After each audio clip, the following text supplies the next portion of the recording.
Hey witches, it's Lee and this is Do the Magical Thing, and I'm back after a little bit of a break over the winter, and I thought as it's March I might as well spring into action and come back to you with some witchy content.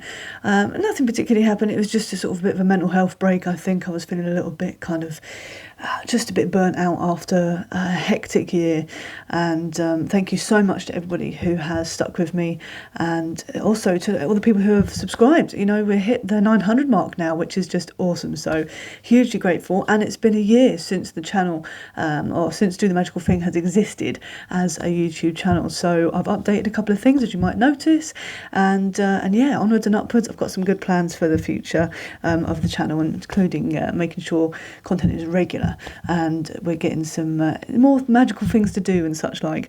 So yeah, so stick with me for that. I just want to say a big thank you to really everybody who's supported over the last year, and also I'm going to do a little to read list. So I've got a pile of books here that I will be sharing with you. Some books I'm really looking forward to getting into. Some I've had a brief flip through already, and yeah, I'm sure these will be some books that will appeal. They're quite sort of broad in terms of the subject, so hopefully there'll be something that appeals to you in there. But first of all, you know, thank you so much to the Wheel podcast. That was my first witchy podcast that I did as an interviewer or interviewee back when the channel first started, and also a big thank you to Secrets of the Cauldron for their continued support. You know, both Kath and Cheryl have been some real fantastic people in my life, and I very much appreciate you both. Add to that, you know, you've got folks like Zoe, who has supported the channel, you know, via the PayPal link. Really makes a huge deal of difference to me, and it's also something that's really it's quite humbling that anybody would want to, you know, pay me for the content that I put out, and I guess it's that kind of whole idea about energy exchange, really. And actually, one or two of these books were bought with Zoe's money, so thank you so much for that. I really, really appreciate it. There's a donation. Or there's an option on the link to donate via PayPal to the channel. You know, some people were saying about Patreon. I'm nearly there with Patreon. First of all, thank you for, you know, being willing and talking about it with me. You know, I am working on the tiers at the moment because I want to make sure that, you know, as much as I know the content is part of the exchange, I feel like I want to make sure folks are getting back, you know, a fair exchange to what they're putting in. So yes, I'm working on the tiers. I'll update when I've got Patreon, you know, properly up and running. So yeah, so that's coming up. Huge thank you to Alex Rec and to all the folks at the WitchCon. You know, really massive difference in terms of my sort of experience of other witches in the kind of more, you know, the more secular sphere and the more kind of critical thinking sphere of witchcraft. You know, I had some wonderful moments on the panels that happened. There's more WitchCon stuff coming up very shortly, which is exciting too.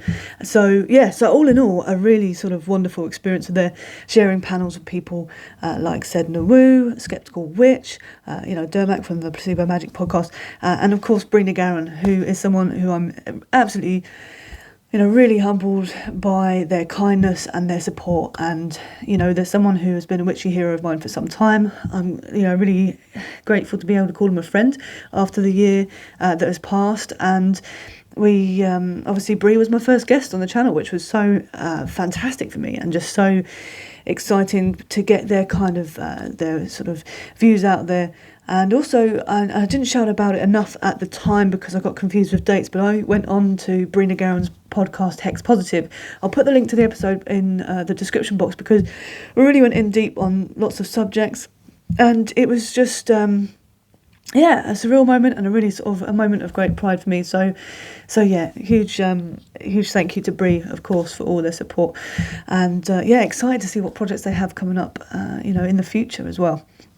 I also want to thank, you know, obviously, you know, that I've thanked Zoe as well, and in fact, the Self-Asian Mystic on YouTube that he recommended, you know, doing a video or suggested doing a video on the to be read list, and so that's what we're doing today. So thank you for that idea. It's definitely something that we all enjoy books. The book video actually went down really well when I put it up last time. I will be doing book reviews. I think I mentioned this last year. I will be going through book reviews and also doing like book sort of flick throughs just so you can see what it is before I, read it properly. Because I do try and read as much as I can in the day, but there's always more. There's always one more book, isn't there? That sort of you end up trying to read, and or really, with witchcraft, I do find that you end up feeling like there are certain books that you kind of approach in more of a sort of pick and choose sort of fashion. There's maybe a subject within them that you want to pick out, and the rest of it you're not so fussed about. So. Do I read every book that I have cover to cover? Not necessarily, but there are certainly parts that I think are very good. Also, thank you to Rachel. You know who you are. You sent me a wonderful picture a year ago of the spell that you cast using my sort of model of casting, and that was, amazing. So basically, thank you to everybody who has been here with me, and I really appreciate it. I think that there's so much going on in the witchy world at the moment, and there's so much potential out there. So many people putting their own sort of stamp on things, and I'm really excited to see what the year ahead brings us. I know we're in sort of challenging times at the moment, and it can feel disheartening, but I feel like let's move forward with hope and some bravery, and let's uphold each other. So I hope with the channel I can uphold you in doing the magical thing as we go forward. Now, to help with that, let's have a look at these books, shall we? So, there's no particular order to these. These are just ones that I've got, either they were Yule presents or ones that I came across or have been on my wish list for a little while, and I got some early birthday money recently, and so I've been using that on books. What else? So one of the first books that I picked up recently was Spells for Change by Frankie Castaneda, and I believe that on TikTok I flit on TikTok. I'm not particularly like there. I'd love any suggestions you have for any content creators on there who are witches. I'm really mainly interested in witches who are secular, atheist, non-theist, or non-Wiccan. I'm not really interested in deities and things like that. So if you've got any suggestions along those lines, the kind of critical thinking, more skeptical sort of side of things, then I'm all up for those. But when I was intrigued by this, I found this in my local work store, and I love the works for sort of witchy bits and bobs. And initially, I think sometimes with covers of books, it can be a little bit of a thing that if the cover's pretty, it's not going to have a great deal of content. But actually, I think this one, for what it's worth, the cover, I love mushrooms, right? The cover is lovely, but also within, it's got some really great descriptions about witchcraft. It talks about the basics of spellcraft. So it is a beautiful book, but it's also one that has some good content in it, and it also addresses appropriation. Who knew that a book that is in more of a discount kind of store would actually talk about appropriation? There's so many that I sort of pick up and put down as soon as I see them using terminology that's perhaps not as good as it could be, and definitely using stuff from cultures or closed practices. So I'm not so keen. I think what's really cool about this is it talks about in here, witchcraft is a practice, not a religion. Hallelujah. Using hallelujah in that seems a bit silly, doesn't it? Witchcraft as activism, witchcraft in the environment, and desettling and decentering the craft. So these are really important concepts to sort of look at, really. So that's just an idea of what it's about. I think this is probably best placed. I got it just to see sort of what the kind of new sort of approaching the craft kind of books are like. I am sort of beyond the 101s now. That's not a humble brag. It's just I've been doing this for nearly 5 years now, so you get to read a lot of these 101s, and And this, I feel like, is actually a pretty nice, from the start of what I've seen, it's a pretty nice one to give to somebody who's just getting into the craft, perhaps, maybe a younger person, and yeah, but obviously, you know, anyone can go for it. But I feel like if you were going to get somebody a book on this could be quite a good one. Yeah, why not, eh? So yeah, I'm going to dig into that more in the future and definitely go through it in a bit more detail and that kind of thing. So that's one of them. Next one is, this is a bit of a meaty one. And also, thank you, Zoe. This is a book that I got with your kind donation. This is Religion and the Decline of Magic. Now, as you can see, a bit ratty-tatty, but I love a ratty-tatty book, I do. Now, this one, what I got from Glastonbury, and it talks about, as you can tell, the sort of changeover, and that in the 16th century, it was very much like a big thing, and then things started to kind of become more demonised, if you will, and yeah, very, very interesting. I think this is a second edition as well.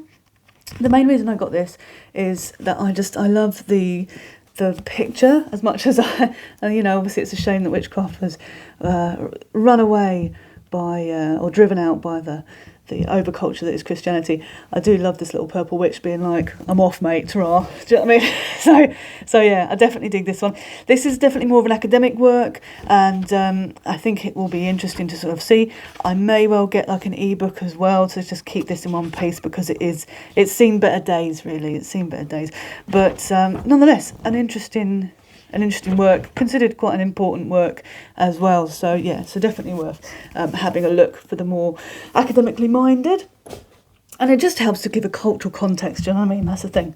Speaking of cultural context, I also got this Penguin book. This was a more recent edition I got.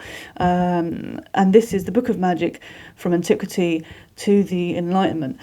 And it's, what intrigued me about this, I mean, the breadth of the subject, but also when I picked it up in the bookshop, I was kind of surprised by the way they've sort of done it. It's sort of done in little sections, so you get like bits from different times, nice illustrations, you know.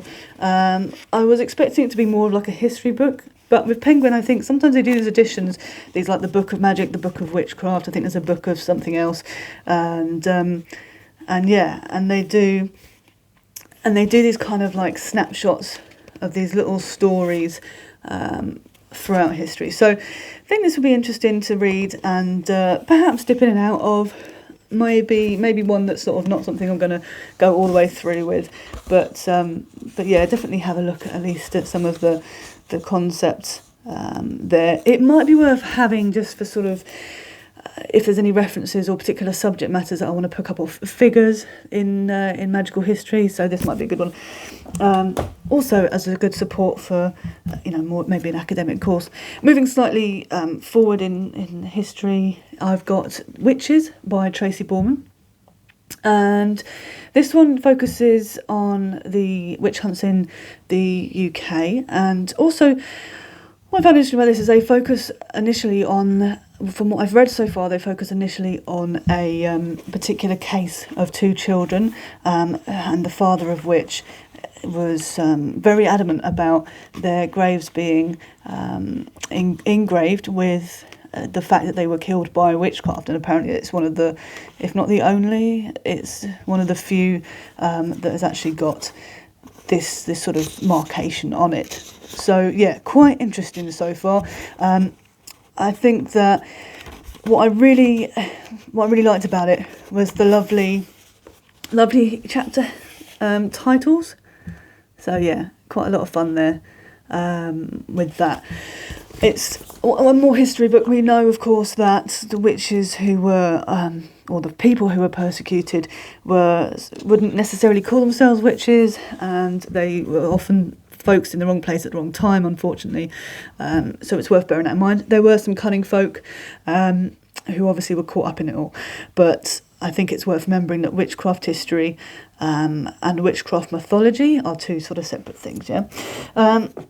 This one is Witchfinders by Malcolm Gaskill, and this, actually I listened to a talk from Malcolm Gaskill. I think it was the Last Tuesday Society did a talk about this, or held a talk, and this one really focuses on the kind of Witchfinders and the effects, and it's meant to be quite a kind of moving work. As much as it's sort of historical, it's meant to have quite a lovely narrative feel, and also just approach the subject with a certain amount of kind of solemnity and dignity, which I think, is lovely. What I like about it as well is it's got this beautiful map in here, which you can see, and gives you some good sort of context, really. Happy days, yeah.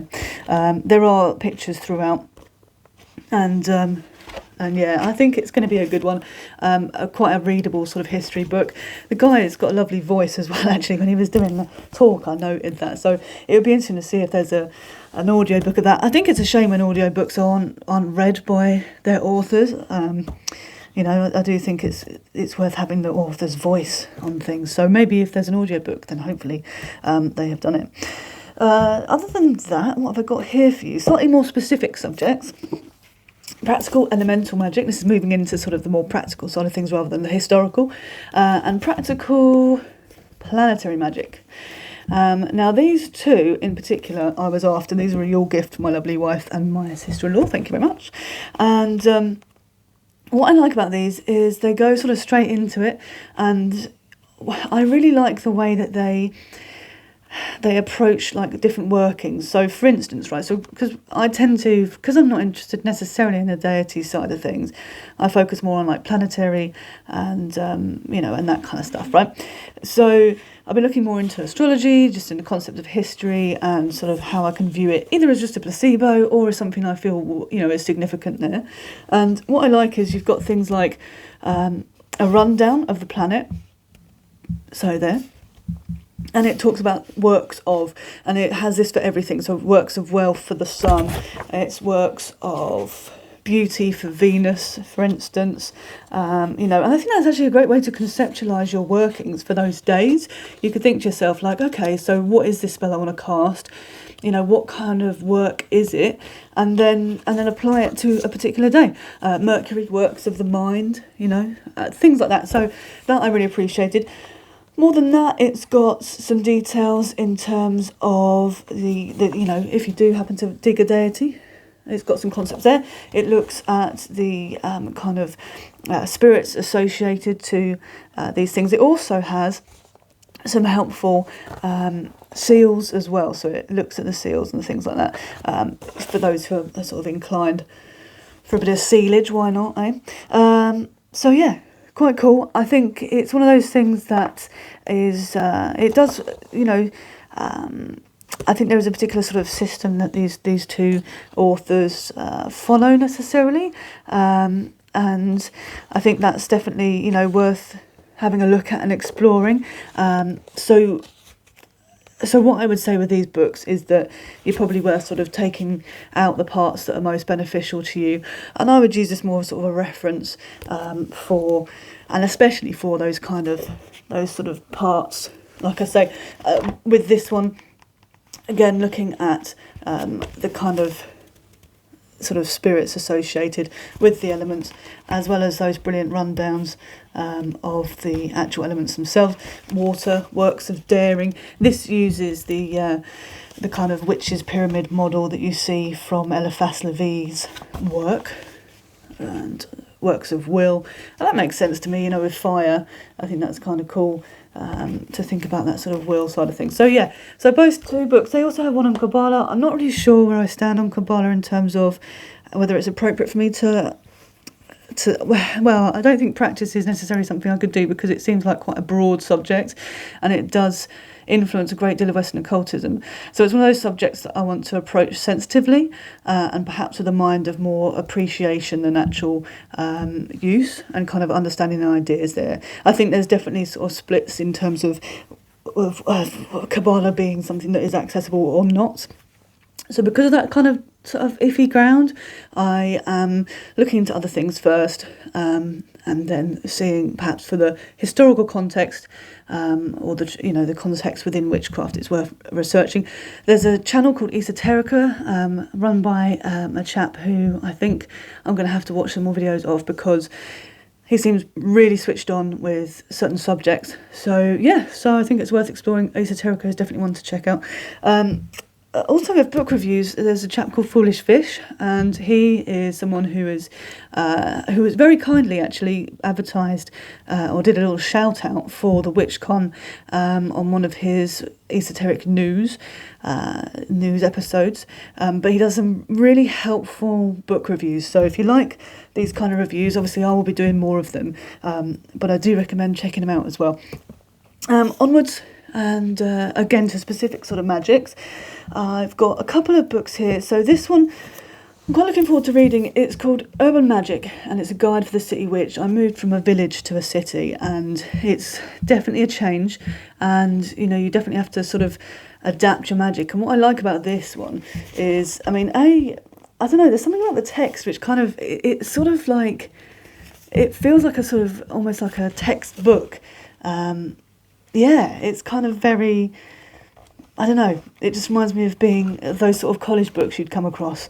It kind of makes, it's a bit nostalgic in a way.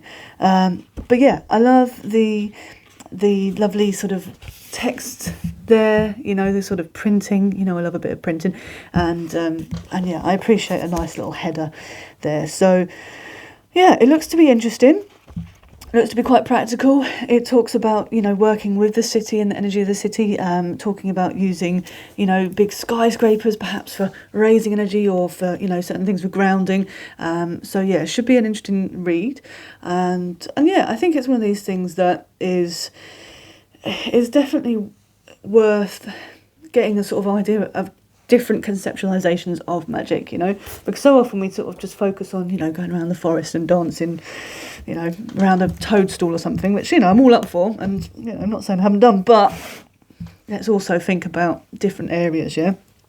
Onwards from here, I have By Rust of Nail and Prick of Thorn, and this one is I really dig this one. I'm going to do a full review on this one, and go through it with you, because it's very practical, very pragmatic. It talks about theory, but it's very much talking about practice as well. It says a witch is someone who practices witchcraft. There are no other qualifiers. How refreshing. And it also says, remember, it's called witchcraft, not witch think. The magic you work will always be more effective than the magic you don't work. So I think that's quite encouraging, and interesting stuff. They've done some other work as well, so I'm definitely keen to check it out.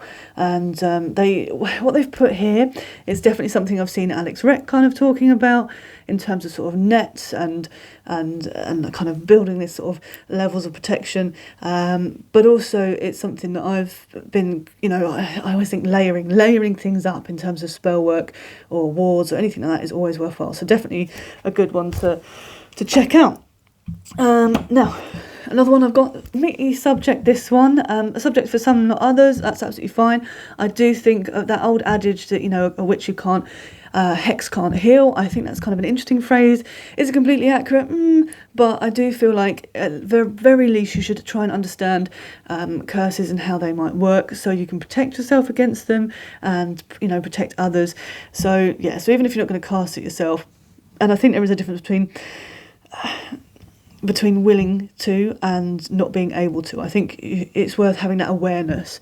And, let's face it, no one really wants to be cursing unless they have a great cause for, and most people are warding against needing a cause for something, so, Curses, Hexes and Crossings by S. Connolly.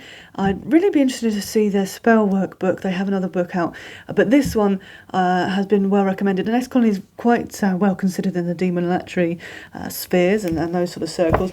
Very pragmatic, very approachable in terms of the tone of the book, and it's an interesting one. I think that it's definitely worth flicking in through at the very least, and just being obviously mindful that this isn't a subject for everybody, but I do think this is going to be quite an interesting read. So more on that in the future, no doubt. Last two. So I've got The Witch by Ronald Hutton. I've got a couple of others of his books, and Ronald Hutton is, if you haven't heard him already, is a well-known historian of witchcraft specifically, and magic and things like that. He does some fantastic talks, again, on Last Tuesday Society, from the Victor Wynd Museum, and This is one of those sort of seminal books, one that's worth looking at, and this is something that gave a fantastic term, which is service magician, and I thought it was a really interesting term. So yeah, definitely one I want to read. My friend Jen has got up to page, I think 60, 70, something like that. So I'm trying to catch up with them so we can have a good discussion about it.